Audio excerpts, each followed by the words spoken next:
다시 찾아뵙는 98 플기스의 밤 하루팡입니다. 오늘은 캔들 공방이 망했던 이유에 대해서 여러분들한테 얘기를 하려고 영상을 틀어봤어요.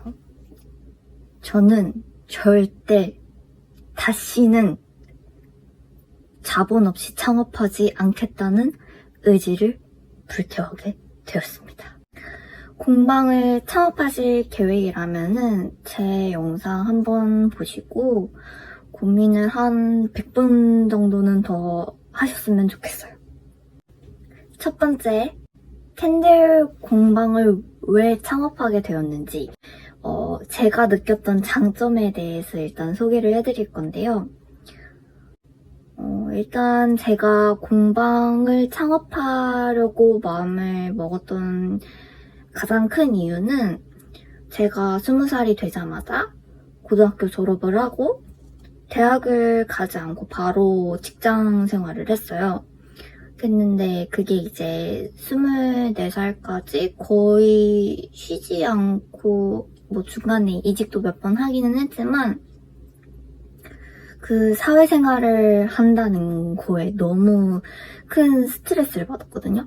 제가 또 웹디자이너로 직업을 선택했던지라 여러모로 스트레스를 받을 일이 많았어요, 직장에서도. 하필이면 또 안 좋은 직장을 만나기도 했고, 그래서 번아웃이 온 거죠. 그래서,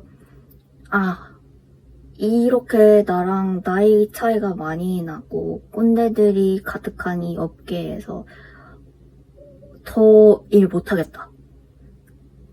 내가 윗사람이 없는 환경에서 일을 하기 위해서는 사업밖에 답이 없다. 라고 생각을 해서 모아둔 돈 조금 하고 그 다음에 창업을 하더라도 일정생활 유지가 돼야 되기 때문에 생활비 정도만 생각을 하고 창업을 하게 되었습니다.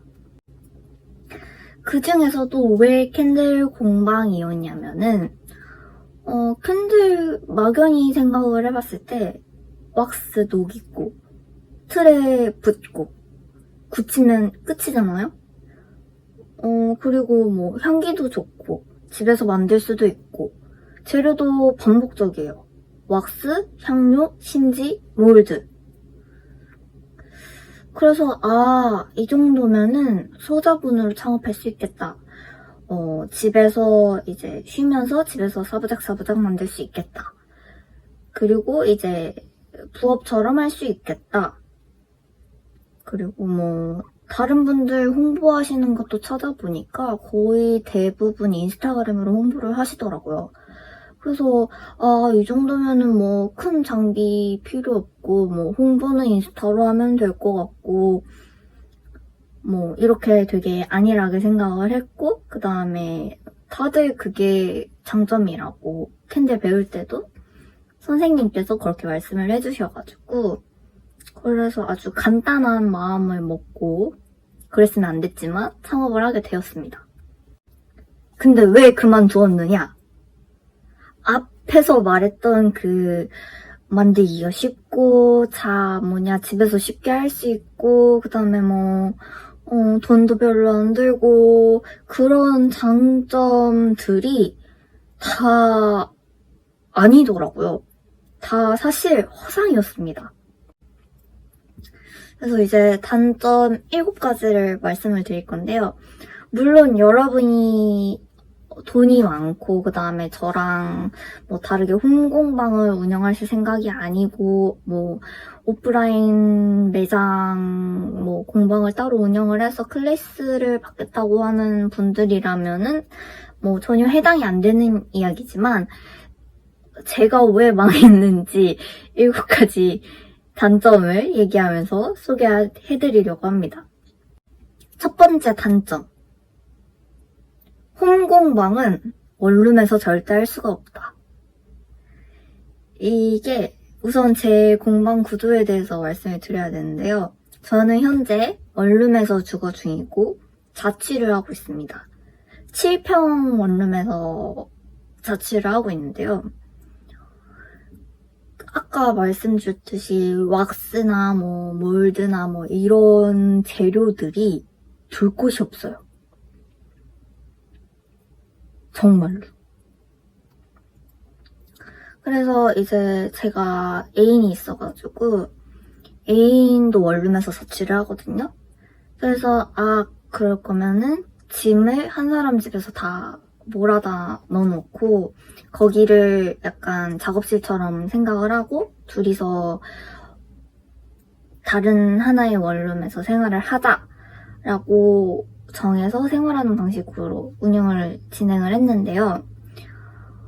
아마 20대 저처럼 창업을 하시고 자취를 하시고 뭐 홈공방을 하실 생각이 있으신 분들이라면 어지간하면 저와 같은 상황이실 텐데 차라리 이게 본가에서 하는 거면 상관이 없거든요.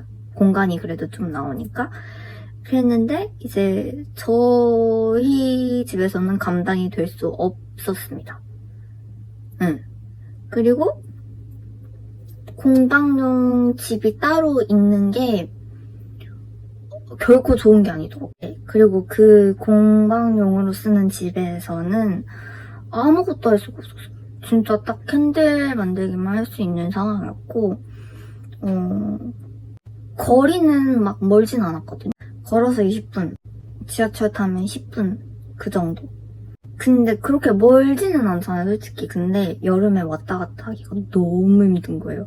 이게 의외로 힘들어요. 왜 힘든지는 이따가 말씀드릴게요. 그리고 이제 첫 번째 계획. 집에서 이렇게 간단하게 시작을 하려고 했었는데 일단 공간이 두 개로 이렇게 분리가 돼버린 점에서 첫 번째 생각했던 그 장점이 아니게 돼버린 거죠. 근데도 약간 나는 상관없다. 집에 뭐 정리할 공간 충분하다. 뭐 이러시는 분들 뭐 축하드려요. 축하드립니다.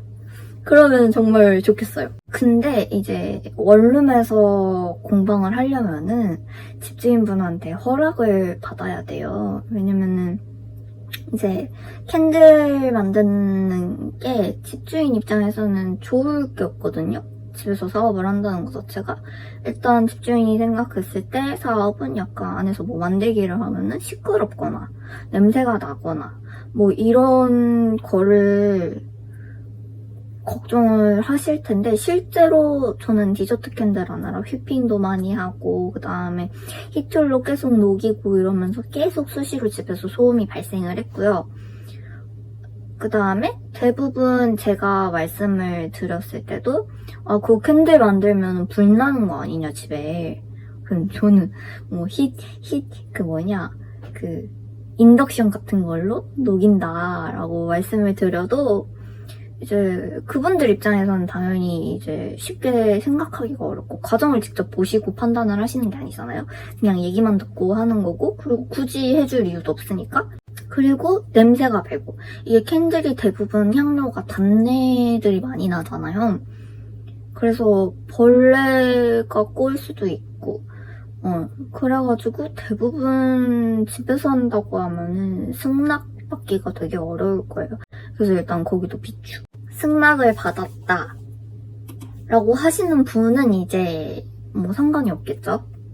자, 두 번째 단점. 아까 홍보를 뭐 그냥 인스타그램으로 대충 갈기면 되는 거 아닌가 라고 했는데 네, 맞아요. 왜냐면은 저희 그 캔들 가르쳐 주셨던 선생님도 대부분 홍보를 인스타그램으로 하고 계셨고 그 다음에 잘 되고 계셨어요. 사진 잘 찍으셔가지고. 근데 저는 일단 사진 찍는 것부터가 약간 어렵긴 했는데 이거는 나중에 가면 늘기는 했거든요. 근데 이제 이 사진을 어떻게 찍느냐가 문제였어요. 선생님들은 공방이 있으시잖아요. 매장이 있으시잖아요.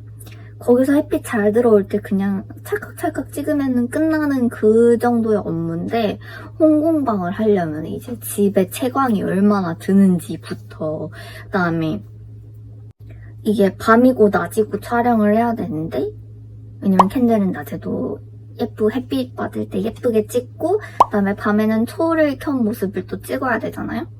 근데 저는 아까 말씀드렸다시피 공방용 집이 있고 주거용 집이 있는데 그 공방용 집에서 숙식을 해결할 수 있는 상태가 아니었어요. 짐이 너무 가득 차가지고.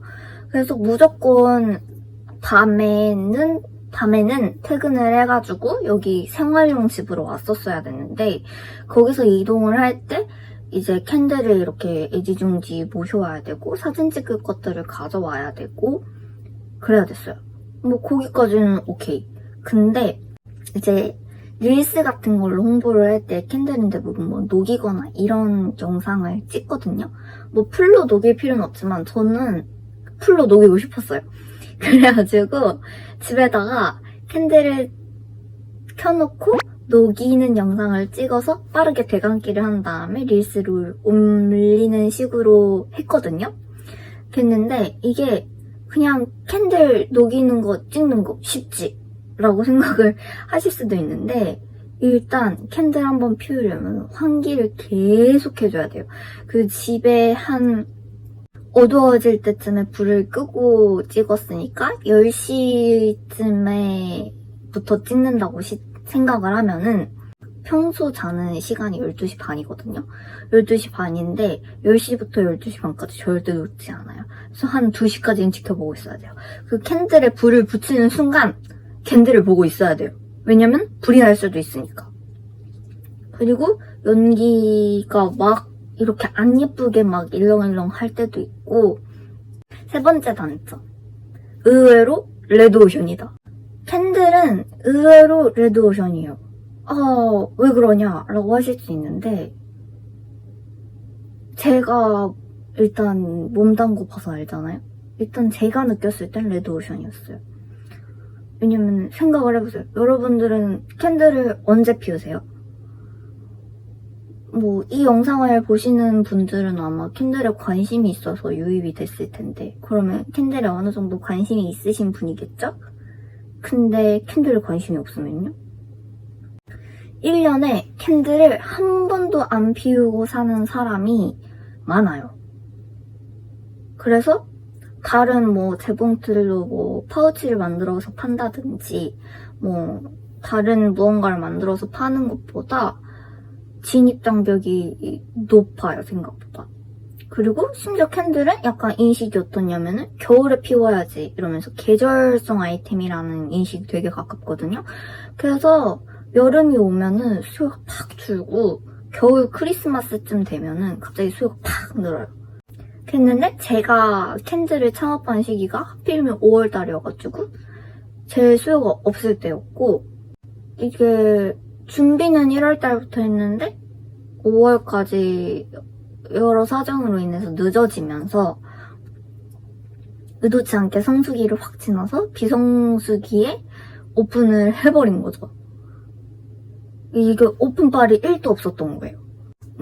홍콩방에 오픈빨이 어디 있나 싶지만 이게 초반에 돈이 어느 정도 벌리는지에 따라서 사람 마음가짐이 되게 다르거든요. 저는 진짜 오픈하고 한 10개 팔았나?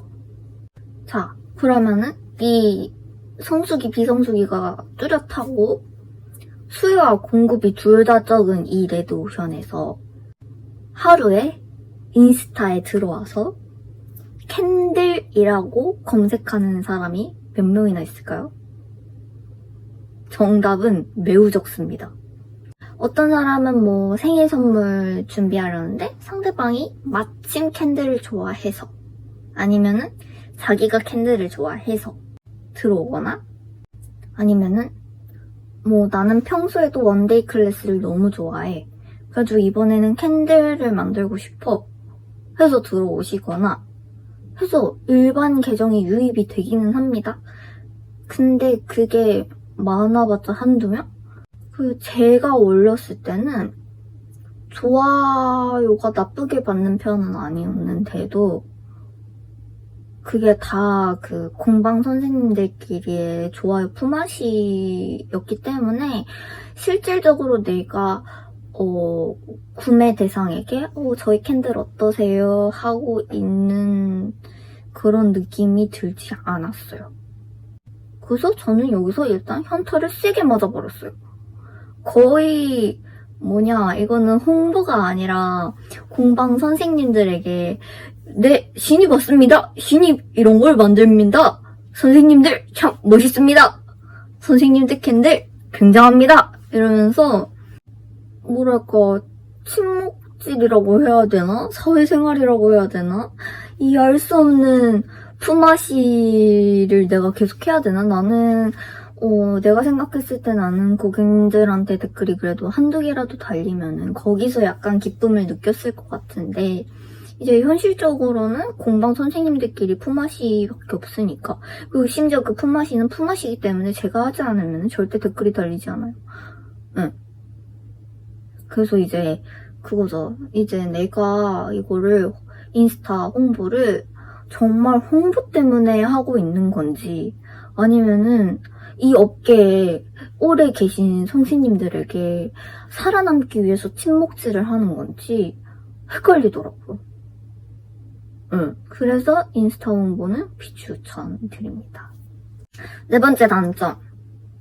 캔들 공방은 나라에서 지원받기가 힘듭니다. 이제 저도 처음에 알아볼 때 24살에 창업을 하는 거고 다른 사람보다 훨씬 어릴 때 시작을 하는 거고 그리고 작은 공방이니까 나라에서 지원을 해준다면 훨씬 수월하겠다 싶어가지고 국가 지원 사업을 열심히 알아보고 신청도 해보고 면접까지도 가보고 했는데요. 아무도 공방에 대해서는 지원해주지 않습니다. 여러분이 알아서 돈을 내고 차리는 게 가장 빠른 방법입니다. 이게 제 능력이 딸려서 그런 거 아닌가, 서류를 대충 내서 그런 거 아닌가 라고 생각하실 수도 있는데 그럴 수도 있죠. 다른 분들이 더 열심히 해서 된 거니까요. 어쨌든 결과적으로. 근데 이제 제가 말씀드리고 싶은 거는 업종에 관한 얘기예요. 여러 경쟁자들이 있을 거 아니에요? 근데 공고문을 보시면은 이제 어떤 사람한테 돈을 주겠다고 명확하게 써져 있어요. 보면은 대부분 이렇게 소상공인이라고 적혀는 있겠지만 AI 기술, 신규 어플 개발, 기타 화학적인 이렇게 나와 있거든요. 나라는 국가지원 사업은 이런 분들한테 돈을 주고 싶어하고 진짜 기업으로 성장할 수 있는 분들한테 돈을 주고 싶어하지 소상공인한테 주지는 않는 것 같아요. 너무 뭐라 해야 되지? 제가 봤을 때도 그 사람들한테 돈을 주는 게 맞지 저한테 주는 게 맞는 것 같지는 않거든요.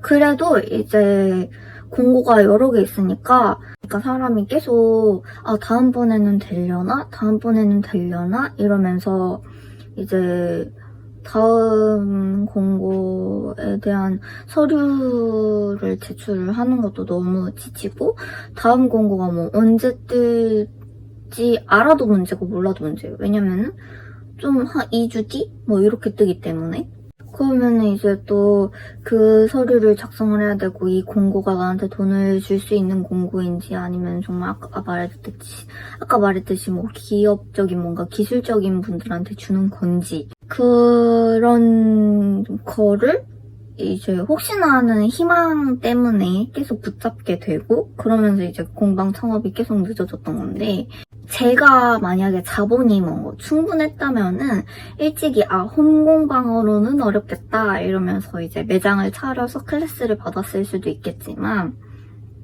돈이 없잖아요. 소자본으로 하려고 했잖아요. 그게 장점이었잖아요. 근데 지금 아니잖아요. 그래서 이제 거기서도 약간 꼬이기 시작을 한 거죠. 그리고 나라 지원 사업에서는 돈을 지원해주는 것도 많았는데 이제 장소를 지원해주는 것도 많았어요. 근데 또 이제 이거를 만약에 받게 되면은 또 처음에 계획했던 홈공방에 대한 그 제품성이나 그런 것들이 완전히 안 되고 그리고 이게 될지 안 될지도 모르는 상태에서 내가 붙겠지 하고 아이러니하게 뭐 클래스를 준비하고 이럴 수가 없는 상황이었거든요. 이게 이제 되는 대로 그냥 붙는 대로 홍콩방 할지 클래스를 할지 뭐 매장을 차릴지 결정할 수 있지 않냐 이러는데 국가지원 사업은 대부분 공고가 나온 날짜 기준으로 사업자가 없어야 돼요. 근데 홍콩방을 하실 계획이 있으시면은 코티티에서 인증을 쫙 받아가지고 이제 한 달 이상을 잡고 서류를 쫙 내야 되거든요. 내가 뭘 팔지, 무슨 향을 팔지, 어떤 모양의 캔들을 팔지 그거를 서류를 이렇게 쫙 제출을 해가지고 그게 승인이 나야 그때부터 판매를 할 수가 있는데 코티티 인증을 받으려면 사업자가 있어야 돼요. 그러니까 이거를 또 기다리기엔 또 밀리는 거예요, 캔들이. 그래가지고 이거까지 하면 한 오픈을 8월쯤에 해야 되는 거예요. 그래가지고 거기서 이제 깨달은 거죠. 이거는 붙잡고 있으면 안 되겠다. 그냥 사업자 지원 없이 그냥 내버리고 그 다음에 내 돈으로 차리는 게 맞겠다 싶어가지고 이제 열게 되었죠. 5월에. 그래서 공방 창업을 하시면은 나라의 지원이 없다는 걸 감안을 하셔야 되고 저는 이게 되게 충격이었어요. 창업하면 다 주는 줄 알았는데 아니네. 내가 못하지도 않는데 못 받네. 내 업종이 그렇게 뭐 돈을 받을 정도로 가치 있는 업종이 내가 봐도 아니네. 뭐 이런 그 현타가 또 온 거죠. 그래서 이제 공방을 차렸어요. 차렸는데 여기서 단점이 또 나와요. 재료값이 뭐 힌지, 몰드 뭐 이런 식으로 생각을 했잖아요. 근데 그 중에서 왁스도 비싸고 몰드도 비싸고 난리가 난 거예요. 이게 처음에 생각했을 때 뭐 왁스, 몰드 뭐 이렇게 단순하게 생각을 했는데 초기에 투자 비용을 한 500을 잡았거든요, 제가. 왁스, 몰드 해가지고 만들어서 재료값 판매를 하면 이제 거기서부터 수익을 얻으려고 했는데 실질적으로 캔들 만들 때 들어가는 게 몰드, 왁스, 염료, 향료, 종이컵, 탁상, 매트, 온장고, 냉장고, 재료, 뭐 냉장고는 집에 있겠죠. 근데 그 기타 재료, 그 다음에 저는 디저트 캔들을 하니까 핸드믹서 원래 없었거든요. 그 다음에 히툴, 기타 등등등 이러면서 다양한 종류의 캔들을 만들려고 하면 할수록 재료값이 껑충 뛰는 거예요. 그리고 거기까지는 괜찮은데 왁스가 소모품이기 때문에 엄청 빨리 닳아요. 그래서 1, 2kg 사두면 택도 없고 한 5kg, 10kg 이렇게 사둬야 되는데 팔릴지 안 팔릴지 모르는 상태에서 이제 집에 그 정도 재고를 쌓아두기도 어렵고 돈도 많이 들고 그다음에 향료는 제가 뭐 조향사인데 캔들을 창업하는 게 아니기 때문에 있는 향료에서 최대한 호불호가 없게끔 5개는 있어야 되거든요. 근데 그 5개도 향료도 한 번 만들 때 10g씩 넣으면 되게 빨리 닳아요. 몰드는 진짜 이거는 욕심인데 포기할 수 없는 욕심이에요. 왜냐면은 기본적인 도형의 캔들들은 제 거를 살 이유가 없어요. 싸게 하거나 뭐 색깔이 예쁘거나 뭐 이래야 되는데 이미 싸고 색깔이 예쁜 도형 캔들은 널렸고 저는 디저트 캔들을 메인으로 잡기로 했기 때문에 뭔가 디저트 몰드, 케이크 모양 몰드 뭐 이런 거를 샀었어야 했는데 몰드 값이 상상 이상으로 비쌉니다. 한 개에 34,000원, 뭐 38,000원 이렇게 되고 뭐 4만원짜리 몰드도 있고 근데 어지간하면은 2만원 이하로 안 내려가요. 그랬는데 이게 몰드가 한 모양이 한 개가 있으면은 캔들을 만들 때 진행이 되지가 않아요. 예를 들어서 캔들이 주문이 2개가 들어왔다고 가정을 해봐요. 몰드가 하나밖에 없어요. 그럼 어떻게 해야 돼요? 하나 붓고 기다리고 굳히고 그 다음에 다음 걸 하나를 만들어야 되죠. 하나 굽는데 4시간 이상은 잡아먹어요. 그러면 몰드가 2개였을 경우에는 4시간이 아니라 4시간 이렇게 해가지고 2개가 4시간 만에 끝나는데 몰드가 하나만 있을 경우에는 하나 굳히고 빼고 하나 굳히고 빼고 이래야 되는데 저는 지금 아까 왔다 갔다 하는 공방이랬잖아요. 얘를 지켜볼 수가 없어요. 그래서 제작 기간이 당연히 늘어져요. 그리고 케이크 캔들이라고 해서 케이크만 파는 것도 아니었고 스콘이나 뭐 이런 여러 가지 것들도 팔려고 했고 홍보를 하려면 좀 색달라야 되니까요. 그래가지고 몰드값도 진짜 많이 들었던 것 같아요. 근데 이거는 이제 저랑 같이 디저트를 하실 계획이 아니고 그 다음에 뭐 나는 도형으로도 잘할 수 있다 하시는 분들은 해당 사항이 없죠. 그래도 초기 비용이 아주 적지는 않다는 거. 제가 말하고 싶은 건 그거예요. 초기 비용이 아주 적진 않다. 향료랑 왁스값만 해도 비싸다. 그다음에 6번째 단점. 캔들. 유리보다 부서지기 쉽다.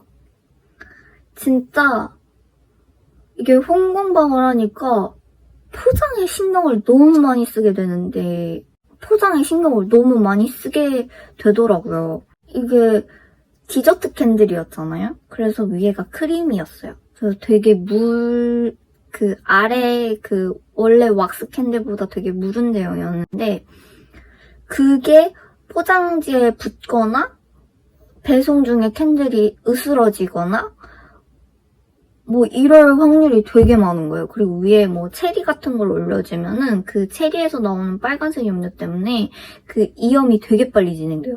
그래서 딱 열었을 때 기분이 좋으셔야 되는데 이염이 돼 있으면 안 되겠죠? 그래서 이제 주문 받은 날에 만들어서 최대한 빠르게 우체국 택배로 보내야 하기 때문에 저는 이렇게 늘어지는 걸 아까 말씀드렸듯이 몰드가 하나여서 늘어지는 상황 이런 거를 할 수가 없었고 여유롭게 할 수가 없는 상황이었고 택배사도 뭐 대한통운 뭐 이런 거 많은데 주문이 많아지기 전까지는 택배 계약을 하지도 못해요. 제 캔들이 약간 캔들이다 보니까 모든 캔들이 그렇지만 이렇게 배송 중에 흔들리거나 부딪히면 깨질 확률이 되게 높기 때문에 그 중에서도 가장 나은 택배사는 어디냐라고 하면은 우체국 택배밖에 없어가지고 우체국 택배를 계약을 하려면 300건인가 400건인가 보내야 됐거든요, 달에. 근데 택도 없죠? 그래가지고 비싼 돈 내고 택배비 4,000원씩 부담해 가면서 이렇게 보내드렸어요. 그리고 집에 도착했을 때까지 리뷰 올라오기 전까지 부서진 데가 없는지 이제 걱정을 해야 되는 상황이었죠. 그리고 7번째 단점. 이게 사실 제일 큰 단점인데요. 공방이 진짜 확 망하게 되고 제가 마음을 탁 내려놔 버리게 만든 제일 큰 단점이었습니다. 바로 법이 바뀐 건데요. 이제 갑자기 2022년이었나? 그때 음식이 아닌 물건을 음식 모양처럼 만들어서 팔면 불법! 이러고 땅땅 이렇게 나온 거예요. 그랬는데 저는 디저트 캔들을 하고 싶어 했잖아요? 그거를 처음부터 그것 말고는 생각하지 않고 진행을 했던 건데 그래서 코티티며 뭐 챔프며 케이크 생긴 거별로 맛별로 향별로 이렇게 뭐 200건이 넘게 서류 작업을 해가지고 인증 절차를 밟고 있었는데 이게 인증도 되게 까다로워요. 이게 담당자별로 말이 다르고 담당자별로 이거는 된다 그러고 저건 안 된다 그러고 얘는 승인해줬는데 쟤는 안 해주고 뭐 이러면 일일이 제가 쳐가지고 연락을 해가지고 그 반려에 대한 그거를 따져야 되거든요. 아니 왜 저번에 저 담당자는 해주셨는데 이건 안 된다고 하는 거냐? 그러면 저번에 받은 거 다 수정을 해야 되는 거냐? 이러면서 따지는 과정이 되게 힘들고 지치고 그런 와중에 그거를 제가 다 받아놨는데 갑자기 음식 캔들을 팔면 불법이라는 거예요. 그러면은 제가 받았던 그 모든 서류들이 의미가 없잖아요? 왜냐면 불법 캔들을 팔면 안 되니까. 이게 한 15개쯤 팔았을 때 일이에요. 한 10만원 벌었나? 근데 이제 캔들 처음 하시려면은 이게 인증비도 필요하거든요. 한 20만원 정도 들었던 걸로 기억해요. 근데 이제 그랬던 거죠. 그때 캔들 공방 말고도 비누 공방이라든지 레진 공방이었든지 다 이제 웅성웅성 했었는데 원데이 클래스는 상관이 없던 것 같더라고요. 왜냐면은 이게 이렇게 은밀하게 둘이서 뚝딱뚝딱 만드는데 거기서 처벌을 하기가 애매해서. 근데 저는 원데이 클래스를 하지 않고 있기 때문에 하루아침에 주력으로 준비하던 상품이 죄다 물거품이 되어버린 거였죠? 그래서 이제 이게 공방이 망하게 된 가장 큰 이유입니다. 마지막으로 캔들 공방 누구에게 추천하는가? 첫 번째, 돈이 많은 자, 자본이 빵빵한 자. 제가 본 주변 선생님들은 대부분 1년 정도는 장사가 안 되어도 버틸 만한 그런 자본을 가지고 시작을 하셨고, 근데 이제 대부분 젊으신 분들은 이야기를 들어보니까 부모님들의 지원이나 뭐 그런 게 있었더라고요. 근데 저는 지원도 없고 자취로였고 이렇기 때문에 다달이 생활비가 100 정도 나갔어요. 거기서 이제 월세까지 나간다고 하면 너무 타격이 컸기 때문에 홍콩방을 준비를 했던 거고, 직장 생활을 했으면 다달이 적금 넣었을 돈이 다달이 생활비로 빠지고 있는 그 공포감이 너무 스트레스였기 때문에 첫 번째로는 아무리 작은 소자본 소공방을 창업을 하신다 하더라도 돈이 많아야 된다. 돈이 널널해야 스트레스 받지 않고 할 수 있다. 두 번째, 캔들이 원래 취미였던 자. 저는 창업을 위한 조건으로 캔들을 선택을 했던 거여서 만들면서 정말 너무 재밌고 너무 좋고 막 나는 이 길이 아니면 안 될 것 같고 이런 생각은 솔직히 안 해봤어요. 작품이 나오면 당연히 뿌듯하고 좋고 예쁘고 하지만 그거는 제가 만든 제 작품이라서 좋은 거지 그게 캔들이기 때문에 좋았던 게 아니었거든요. 사실 캔들이 너무 좋고 이거를 정말 꿈을 가지고 하시는 분이라면은 제가 앞서 말했던 단점들이 전부 본인에게 해당이 되더라도 그 정도쯤이야 극복하셨을 수 있을 것 같아요. 근데 저는 이제 원래 캔들에 별로 애정이 없는 상태에서 시작을 했기 때문에 그랬다. 애정을 가지신 분, 두 번째 추천드립니다. 세 번째, 공방이 있으신 분. 이게 자본이랑은 또 별개로 이제 자본이 없이 시작을 하시더라도 저는 매장을 따로 두셨으면 좋겠어요. 제발. 이제 저를 가르쳐주셨던 선생님도 캔들 공방은 대부분 원데이 클래스로 진행이 되는 부분이 많고 판매하기 위해서는 거치는 서류 작업이 너무너무 많기 때문에 매장이 있으시면 수입원이 하나 더 느는 거잖아요. 원데이 클래스라는. 그리고 신뢰도도 확 올라요. 브랜드의 신뢰도도 확 올라요. 그래서 저는 여건이 되시면은 자본이 없으시더라도 홍공방은 하지 않으셨으면 좋겠어요. 이건 제 개인적인 의견입니다. 저는 망했으니까요, 홍공방이. 오늘은 이렇게 정리를 해봤는데요. 저는 지금 직장으로 다시 복귀를 해서 이직해서 잘 다니고 있습니다. 월급 최고. 금융치료 최고. 이거를 다 보시고도 공방 창업이 하고 싶으시다. 혹은 이걸 참고해서 나는 저렇게는 안 하겠다. 의지가 불타오르시는 분 말리지 않습니다. 응원합니다.